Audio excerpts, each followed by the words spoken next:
Bismillahirrahmanirrahim. Assalamualaikum warahmatullahi wabarakatuh. Perkenalkan, nama saya Novel Ansari dengan NIM 9050001231444. Izin Ustaz, kali ini saya akan memaparkan resume dari perkuliahan kita.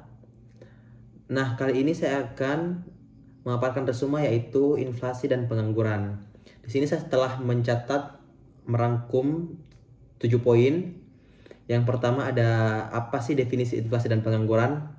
Jadi inflasi adalah kenaikan harga barang dan jasa secara umum dan terus-menerus dalam jangka waktu tertentu dalam segala aspek barang dan jasa. Saya kasih contoh. Misal harga beras yang biasanya 15.000 per liter naik menjadi 18.000 per liter dalam jangka 1 tahun. Selanjutnya ada pengangguran. Pengangguran adalah di mana saat banyaknya orang yang ingin bekerja namun tidak mendapatkan lapangan pekerjaan. Contohnya, lulusan yang baru lulus dari universitas ingin melamar ke perusahaan namun perusahaan tersebut tidak membutuhkan pekerja atau tidak membutuhkan anggota baru di perusahaan tersebut. Selanjutnya ada penyebab dan indikator inflasi. Penyebab inflasi yaitu demand pull inflation atau permintaan barang lebih besar dari penawaran. Yang kedua ada cost push inflation atau biaya produksi naik, harga barang juga ikut naik. Yang ketiga ada inflasi campuran atau gabungan dari dua faktor di atas. Dan ada juga biasa kita katakan inflasi struktural, di mana ini terkadang dia melibatkan kayak mobilitas atau infrastruktur dalam suatu usaha, dalam suatu perdagangan atau dalam suatu perekonomian. Maaf. Nah, selanjutnya ada indikator inflasi. Indikator inflasi itu ada indeks harga konsumen, ada indeks harga produsen. Ini kedua indikator tersebut itu ada pemerintah telah menetapkan tahun acuan untuk menetapkan indeks harga konsumen dan indeks harga produsen. Selanjutnya, contohnya kalau harga beras, minyak dan listrik naik bersamaan, biasanya IHK juga naik. Begitu pula di harga indeks harga produsen ketika semua bahan baku naik, maka itu indeks harga produsen juga bakal naik.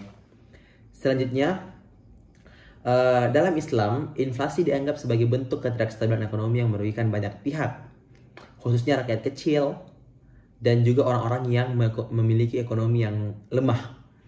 Nah, selanjutnya di poin keempat ada kebijakan konvensional dan Islam dalam mengatasi inflasi.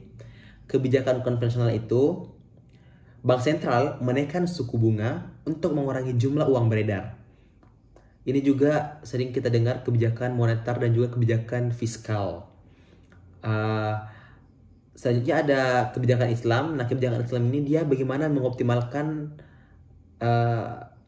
pendistribusian zakat, menghindari penimbungan harta atau ihtikar, dan juga menerapkan prinsip keuangan tanpa riba atau unsur maghrib, maisir, gharar, riba, dan ihtikar batil. Selanjutnya ada pengangguran dalam perekonomian. Pengangguran menghambat pertumbuhan ekonomi karena yang pertama, mengurangi daya beli masyarakat, yang kedua, menambah beban negara. Otomatis, ketika pengangguran semakin banyak, maka negara juga mengeluarkan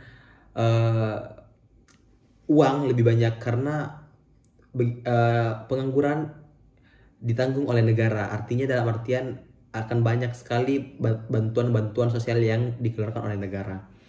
Selanjutnya ada poin ke-6, hubungan pengangguran dan inflasi. Hubungan pengangguran ini yang dikenal dengan kurva Phillips. Atau saat pengangguran rendah, inflasi cenderung naik karena banyak orang punya uang untuk belanja. Tapi kondisi tertentu bisa saja pengangguran dan inflasi sama-sama tinggi. Dan poin terakhir yaitu kebijakan mengatasi pengangguran dalam Islam. Ini seperti mendorong wakaf, memberikan pelatihan keterampilan berbasis Islam, mendorong kewirausahaan syariah.